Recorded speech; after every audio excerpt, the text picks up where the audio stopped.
네, 조금 전에 이걸 꼭 읽어달라고 하면서 준 메모 편지입니다.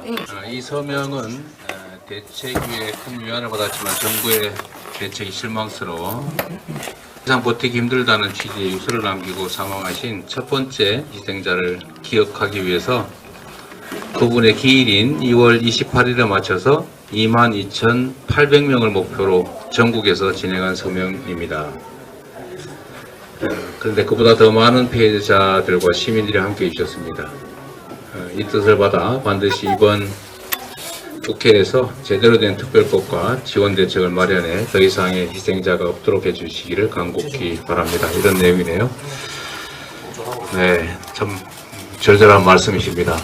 제가 오늘 아침 최고위원회에서도 전세 사기 피해를 입고 빈털터리가 돼가지고 원양어선을 타고 나간 젊은이가 망망대해에서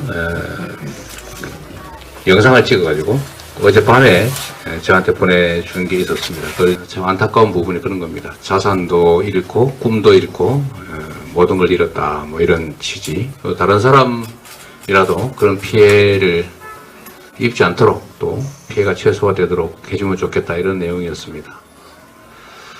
사실 정부가 왜 존재하는가, 우리는 언제나 그런 질문을 던집니다. 안타깝게도 대한민국에서는 국가가 국민을 위해서 무언가를 하는 것에 대해서 참으로 인색하다, 그런 생각이 듭니다. 우리가 말로는 복지국가라고 하는데 실상을 들여다보면 각자 도생을 강요하는 사회라는 생각이 듭니다. 특히 이번 정부 들어서는 그 경향이 아주 심해진 것 같습니다.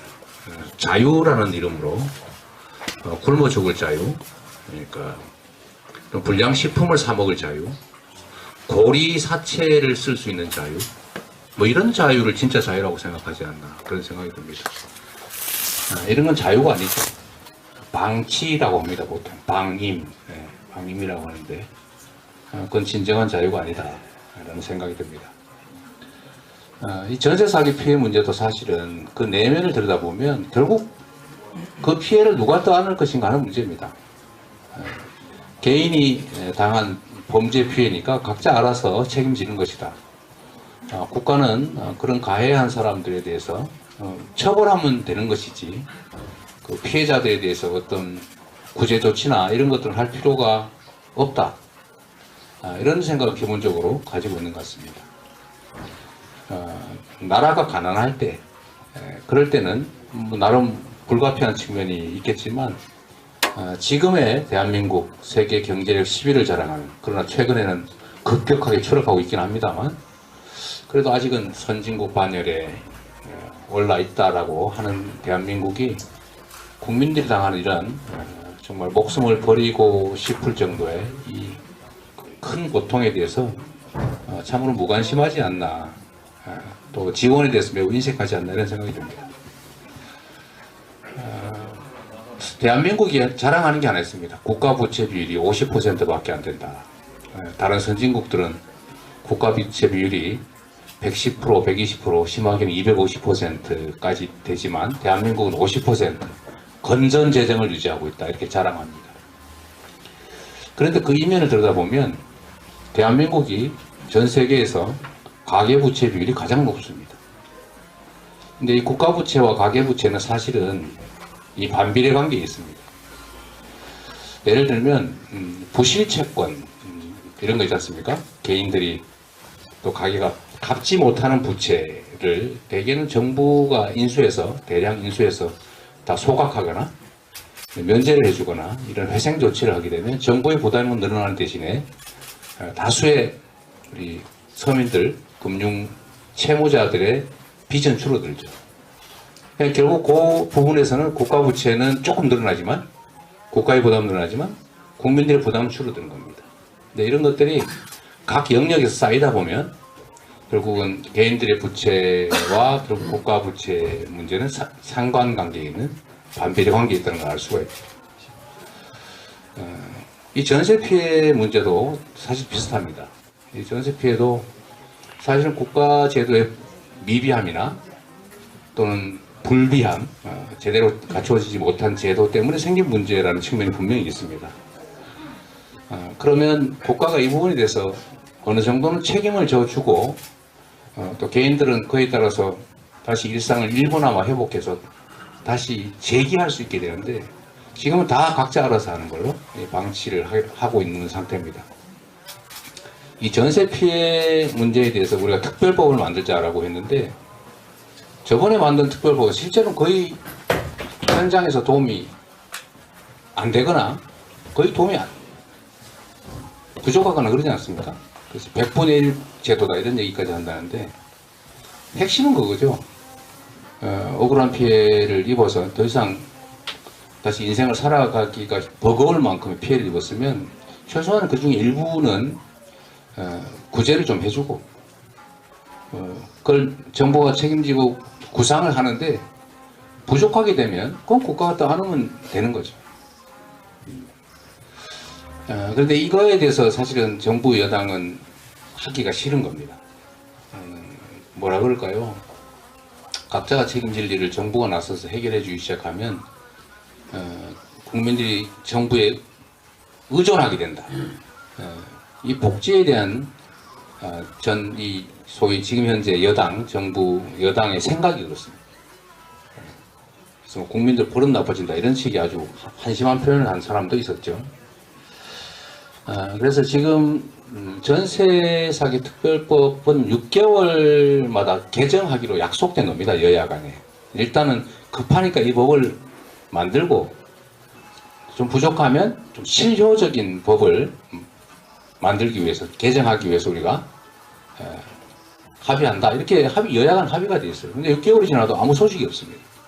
그리고 그 사이에 피해는 계속 늘어나고 있고 또 기존의 피해자들은 대책이 없으니까 극단적 선택을 하는 이런 일들이 지금 벌어지고 있는 거죠.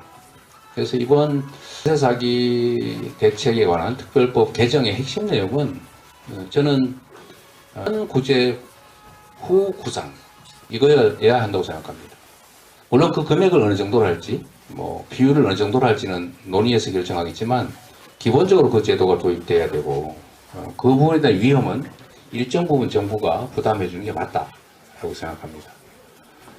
또는 무이자로 일정 기간 피해액의 일부를 좀 이렇게 대출을 해줘서 좀 회생할 기회를 부여하는 제도도 도입해야 될 것이고 약간의 정부의 재정 부담이 되겠지만 국가가 이 정도는 책임져 줘야 국가를 믿고 우리가 미래 설계를 해나가지 않겠습니까? 저는 국가의 존재 이유라고 생각합니다. 그런데 최근에 좀 오다가도 얘기를 들었지만 허그에서 이 전세 보증보험을 이런저런 이유를 들어서 자꾸 해지를 한다고 해요. 또 지금 보상 신청을 하면 자꾸 이런저런 이유로 미루고 물론 재정 문제가 있다고는 하지만 그런 이중에 또 피해를 입히면 되겠습니까? 그래서 정부의 책임을 좀 분명하게 하자. 그리고 이런 기회에 저는 국가가 왜 존재하는지를 한 번쯤은 생각해보고 또 국가의 책무라고 하는 게 무엇인지 한번 생각해봐야 된다고 생각합니다. 여러분들 아실지 모르겠는데 그 체불임금을 정부가 먼저 대신 내주고 사업자로부터 밀린 임금을 받아내는 그런 절차가 있습니다. 소위 체당금 제도라고 하는데 그것도 과거에는 뭐 각자 알아서 망한 회사 다니는 네 죄지 왜 정부가 책임을 지냐 이래서 다 방치했는데 정부가 이 정도는 책임져주고 그 위험 부담은 정부가 부담하자라는 합의가 돼서 지금 그 제도가 상당 정도 정착됐죠. 지금 전세 사기 피해가 사실은 그런 상황이 된 것 같아요. 아마 집값이 좀 더 떨어지고 나면 계속 하락할 가능성도 있는데 그럴 경우에 피해는 점점 늘어날 거고 뭔가 근본적인 대책을 수립하지 않으면 우리 사회가 정말 어떻게 될까 참으로 우려됩니다. 특히 그 피해자가 20, 30대 신혼부부라든지 젊은 세대들이기 때문에 각별한 또 대책이 꼭 필요하지 않나 생각하고 어쨌든 저희는 이번 국회 이번 국회의원들의 임기가 끝나기 전까지 최대한 신속하게 법안을 통과시킬 생각인데 결국 정부 여당의 태도가 가장 중요하지 않을까 싶습니다. 오늘 논의를 통해서 여러분의 의견도 좀 더 들어서 저희 취합을 하고 정부 여당과의 신속한 협의를 통해서 실효성 있는 전세사기 대책법 특별법의 개정이 이루어질 수 있도록 최선을 다하겠습니다. 고맙습니다.